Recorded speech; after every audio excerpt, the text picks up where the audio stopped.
જય માતાજી મેવાભાઈ. જય માતાજી. જગા કાશીલા. બોલો બોલો ભરભુ. જે તમે જે તમારા હાથમાં લઈને બેઠા છો બરાબર.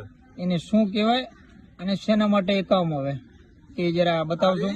હા, આ તો જગા ભાઈ આને શેંકલું કહેવાય. શું કહેવાય? શેંકડો. શેંકલું એટલે આપણે નાના જે રડા હોય ને ગાયના, બરોબર. લવાના માસરું હોય ને, હા, એને મોઢામાં પહેરાવવાનું આવે, એને માટી ના ખાય.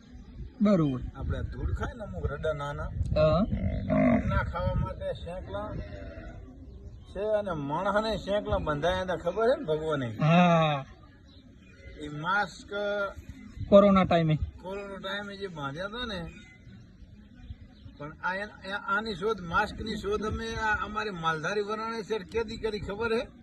ક્યારે? આ માલધારી વરાણ જે દિવસથી માલધારી સમાજ જે દિવસથી આ માલ ઢોર રાખે રહ્યા ને, હા, એ દિવસથી આ માસ્કની શરૂઆત કરેલી.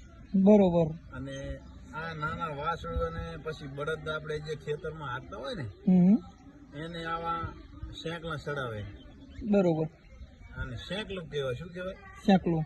અને આને હાથે બનાવવું પડે. કોણે બનાવ્યું? આપણે ભાઈ હે નાના લીલા ભાઈ, એમને બનાવેલું એમને ઘરે જાતે પોતે? જુઓ તમે એકદમ કેવું મસ્ત બનાવ્યું છે ચારે બાજુથી. જુઓ, રડલા માટે એમ ને, નાના બચ્ચા માટે. નાના બચ્ચા માટે. બરોબર. જય ગૌ માતા.